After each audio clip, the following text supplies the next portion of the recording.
The vibration of my phone against the mahogany conference table was the only sound in the room. I tapped the screen, expecting a compliance update from legal. Instead, 3 banking notifications appeared, stacked like dominoes. Viking River Cruise Platinum TIA pending charge. $24,600. It blinked for a moment. My brain tried to reject the information. I haven't booked a vacation in 3 years. Then a text message slid into view. It was from my mother, Amanda. It read, "Surprise! Since you're doing so well, we thought you'd want to treat us for our 30th vow renewal. Love you." My stomach didn't drop. My hands didn't shake. That is the difference between a victim and an auditor. I simply turned my phone over, looked at the CEO, and said, "Excuse me, I have an urgent compliance breach to handle." I walked to the floor-to-ceiling window overlooking Denver, unlocked my phone, and opened my banking app. I didn't call them. I didn't scream. I initiated the kill switch protocol. Freeze card. Freeze account. Report fraud. Access denied. Have you ever had a family member confuse your hard-earned money with their personal piggy bank? Drop a yes in the comments if you've ever had to hide your success just to feel safe. I live in a glass box. My condo in downtown Denver has floor-to-ceiling windows, clear acrylic furniture, and absolutely nowhere to hide. I designed it this way on purpose. When you grow up in a house built on secrets, transparency becomes an obsession. I stood there watching the traffic below. The adrenaline was finally cooling into something sharper, something colder. I looked at the notification again. $24,600. Most daughters would be crying right now. They would be calling their mom, asking why, screaming. But I am not just a daughter. I am the fixer. It started when I was 10 years old. I remember sitting at our sticky kitchen table, the smell of stale cigarette smoke clinging to the curtains, balancing my father's checkbook because he said math gave him a headache. I found the errors. I moved the decimals. I saved us from bouncing a check for the electricity bill. He didn't say thank you. He just ruffled my hair and said, "Good girl, Maddie. You figure it out." That was the moment I signed the contract. Even if I didn't realize it yet, it is called the competence tax.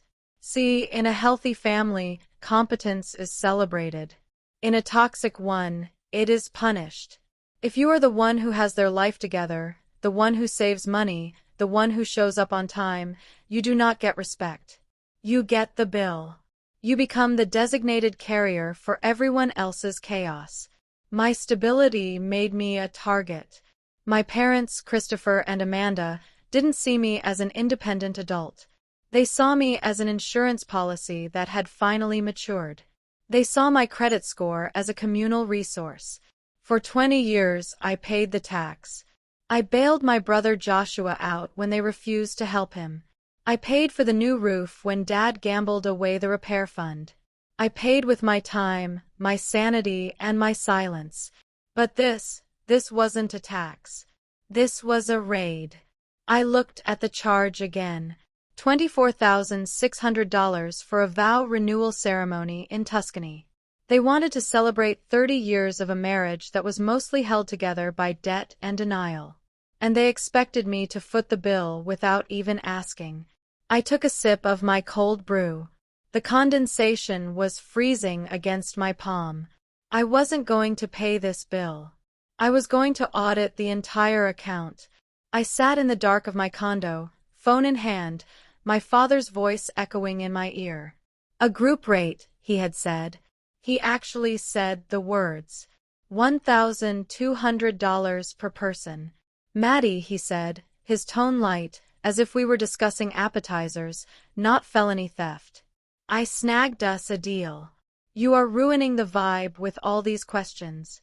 Just let us have this. I looked at the bank statement glowing on my laptop screen. $24,600 divided by 3 tickets is $8,200. That is not $1,200. That is not a deal. That is a calculated lie designed to keep me quiet until the non-refundable date passed. They weren't just spending my money.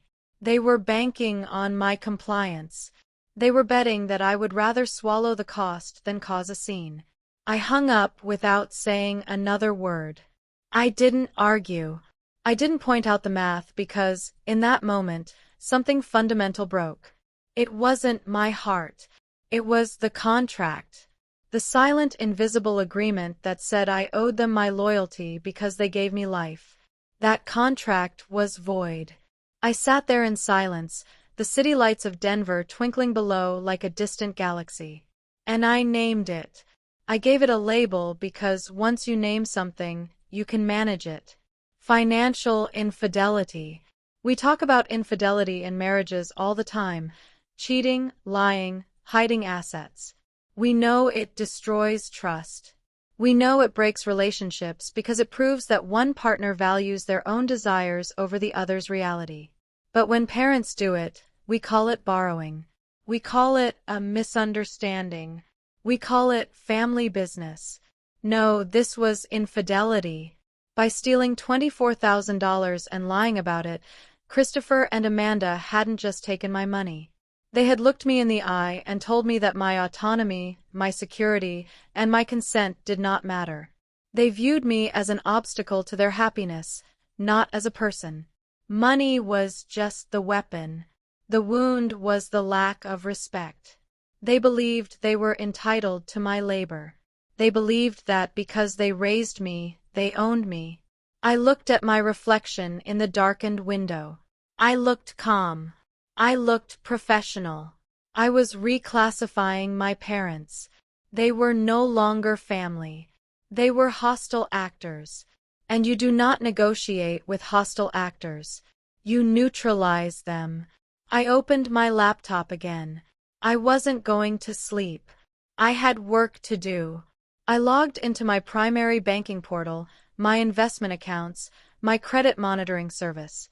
I was going to perform a forensic audit of my entire life. If they lied about the tickets, what else were they lying about? I started with the small charges, the ones I usually ignored. $15 at a gas station in Aurora, $50 at a liquor store on a Tuesday. A subscription for a Wine of the Month club I definitely didn't sign up for. The pattern was subtle, but it was there. A slow, steady bleed. They had been testing the waters for months, seeing what I would notice, seeing what I would tolerate. Then I saw it. A notification in my spam folder from 6 months ago. DocuSign electronic signature confirmation. I froze. I hadn't signed anything 6 months ago. I clicked the link. It took me to a secure document portal. My breath hitched as the PDF loaded. It wasn't a credit card application. It wasn't a small loan. It was a co-sign agreement for refinancing my parents' home. My name was on the borrower line. My digital signature was at the bottom. I stared at it. The pixels blurred slightly. I was in Denver when this was signed. The IP address log on the document receipt confirmed the signature came from a device in Aurora. Their house. They didn't just steal my money. They stole my identity. They forged my signature to pull equity out of their home. Equity they had likely already burned on dinners, appearances, and maintaining the illusion of their perfect life. This was no longer a civil dispute. This wasn't a family issue. This was wire fraud. This was a federal crime. I picked up my phone. I didn't call my mother. I didn't call my father. I called the bank's fraud department. Then I called the non-emergency police line. I needed a case number. I needed an affidavit. I wasn't a daughter anymore. I was the lead investigator in the case of my own exploitation, and I was about to bring the hammer down. The moment the freeze hit, the panic was immediate. It wasn't a ripple. It was a shockwave. My phone didn't just ring, it convulsed. 17 missed calls from my mother. 10 from my father. Then came the flying monkeys. That's the technical term for the enablers a narcissist deploys to do their dirty work. In my family, the lead flying monkey is Aunt Sarah. She called me at 9 in the morning on a Saturday. Her voice was thick with that weaponized concern toxic families specialize in. "Madison," she said, "your mother is devastated. She can't even get out of bed. How could you embarrass them like this over a simple vacation? You have plenty of money. You're making 6 figures." I listened to her breathe, imagining her sitting in her floral armchair, completely unaware that she was actively defending a felony. They had already rewritten the narrative. In their version, I was the greedy daughter hoarding her wealth, punishing her loving parents over a harmless misunderstanding. The victim was recast as the abuser for daring to cut off the supply. I didn't argue. I didn't explain the math or the fraud. You can't explain color to someone committed to seeing only black and white. I simply said, "I understand you feel that way, Aunt Sarah." My phone buzzed against my cheek. A text from my brother, Joshua. "They're planning an intervention for you on Sunday. Be careful. They want you to unlock the cards." An intervention. The irony was sharp enough to draw blood. They were staging an intervention for the only person in the family not drowning in delusion. I made a decision in that moment. I wasn't going to hide. I wasn't going to block them. I was going to attend. "I'll come to dinner on Sunday," I told Aunt Sarah, my voice steady. "I'll bring the paperwork so we can sort this out." I heard the relief in her exhale. She thought paperwork meant a check. She thought it meant surrender, retroactive permission, and everything going back to normal. She was wrong. I spent Saturday night printing bank statements, IP address logs from the DocuSign entry, and the affidavit of forgery I had already filed with the police. I organized everything into a black leather portfolio. On Sunday afternoon, I didn't put on a sundress. I didn't dress for a family dinner. I put on my charcoal suit, the one I wear when I fire executives for embezzlement. I wasn't going to dinner. I was going to war. When I walked into my parents' living room, the ambush was already staged. The entire extended family was there. Aunts, uncles, cousins. They were arranged in a semicircle around a single empty chair placed in the center of the room. My mother Amanda sat on the sofa clutching a tissue, eyes red-rimmed and swollen. My father stood by the fireplace, arms crossed, his face set in practiced disappointment. I didn't take the chair. I walked past it to the smart TV mounted above the fireplace. The room fell silent. They were waiting for tears, for apologies, for money.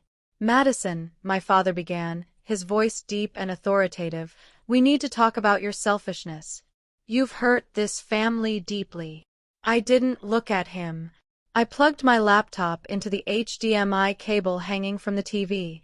"I prepared a presentation," I said. My voice was cold. Surgical. The first slide appeared on the 60-inch screen. On the left, the Viking River Cruises Platinum Tier invoice showing $8,200 per ticket. On the right, a text message from my father claiming the tickets were $1,200. The air drained from the room. "This is not a misunderstanding," I said, gesturing to the screen. "This is theft. And that's the least of your problems." I clicked to the next slide. The DocuSign timestamp. The forged digital signature. The IP address log confirming the document was signed from this house, on this Wi-Fi network, while I was physically in Denver. "This," I stated calmly, "is a federal crime. It's called wire fraud. And I've already filed the police report." For 3 seconds, the room was perfectly silent. Then it detonated. My mother didn't faint. She didn't apologize. She screamed. She hurled her wine glass at the wall, shattering it, and lunged toward me. "I gave you life," she shrieked, her face contorted with raw, ugly rage. "You owe me everything. You ungrateful, hateful child. You'll die alone." The room recoiled. My aunts and uncles looked horrified, but I didn't move. I watched her scream. I watched my father turn purple, shouting about the family name. This reaction has a name in behavioral psychology. It's called an extinction burst. When a manipulator realizes they've lost control, they don't negotiate. They explode. The screaming isn't grief. It isn't pain. It's a tactic. A final desperate attempt to force submission through fear and chaos. They were trying to scare me back into my role as the fixer. But I wasn't scared. I looked at my mother sobbing on the floor and felt nothing but detached clarity. This is what happens when the ATM breaks, I said to the silent room. Then I unplugged my laptop, picked up my portfolio, and walked out the front door. I didn't look back. I didn't wait to watch the police cars arrive. I heard about it later through the cousin grapevine, from people who suddenly remembered my phone number. When you submit an affidavit of forgery to a bank, they are legally required to press charges. It wasn't a decision I made that day. It was a process I triggered the moment I clicked report fraud. My parents lost the house. The refinancing collapsed, and the investigation activated cross-default clauses on their other debts. The house of cards didn't fall. It burned. Christopher and Amanda are now navigating bankruptcy court and a suspended sentence for wire fraud. They blame me, of course. In their version of events, I'm the villain who abandoned them in their time of need. But I don't listen to their version anymore. I blocked their numbers. I blocked their emails. I audited them out of my life. 6 months later, the silence in my condo isn't heavy. It's peaceful. I'm sitting at my clear acrylic dining table, but I'm not balancing a checkbook for a man who hates math. I'm sitting across from my brother Joshua. 4 years. They called him the screw-up, the scapegoat. They said he couldn't handle money. But as we went through his records, I found the truth. They had been using his social security number since he was 18 to open utility accounts they never paid. His supposed irresponsibility was actually their identity theft. I watched him stare at his laptop screen today. He clicked refresh on the credit monitoring app 720. He looked up at me, and for the first time in his adult life, he didn't look tired. He looked free. We didn't hug. We aren't that kind of family yet. We are still learning how to be people without the weight of their expectations crushing us. He just nodded and said, "Thanks, Maddie." I looked at my own screen. My audit report was clean. 0 alerts. 0 unauthorized users. Zilch. It cost me a lot to get here. I lost my parents. I lost the illusion of a happy childhood. I lost the approval of half my extended family. But I gained something far more valuable. I gained my sovereignty. I realized that you cannot buy love. And you definitely shouldn't have to pay a tax to receive it. If you are the strong one in your family, the one who fixes everything, the one who pays the bills, you need to ask yourself a hard question. Are you being loved, or are you being used? Real loyalty isn't blind obedience to people who hurt you. Real loyalty is being loyal to your own future. It is knowing that you are not an asset to be liquidated. You are a person. And sometimes, the only way to save yourself is to close the account. Have you ever had to fire a family member from your life? Tell me your survival story in the comments below. Don't forget to like and subscribe for more stories on breaking the cycle. They called him the screw-up, the scapegoat. They said he couldn't handle money. But as we went through his records, I found the truth. They had been using his social security number since he was 18 to open utility accounts they never paid. His supposed irresponsibility was actually their identity theft. I watched him stare at his laptop screen today. He clicked refresh on the credit monitoring app 720. He looked up at me, and for the first time in his adult life, he didn't look tired.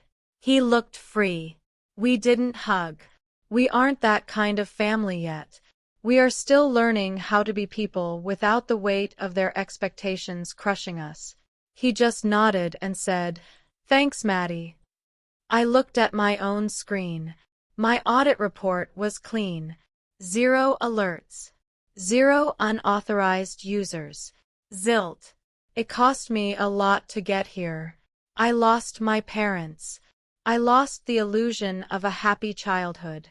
I lost the approval of half my extended family. But I gained something far more valuable. I gained my sovereignty. I realized that you cannot buy love. And you definitely shouldn't have to pay a tax to receive it. If you are the strong one in your family, the one who fixes everything, the one who pays the bills, you need to ask yourself a hard question. Are you being loved, or are you being used? Real loyalty isn't blind obedience to people who hurt you. Real loyalty is being loyal to your own future. It is knowing that you are not an asset to be liquidated. You are a person. And sometimes, the only way to save yourself is to close the account. Have you ever had to fire a family member from your life? Tell me your survival story in the comments below. Don't forget to like and subscribe for more stories on breaking the cycle.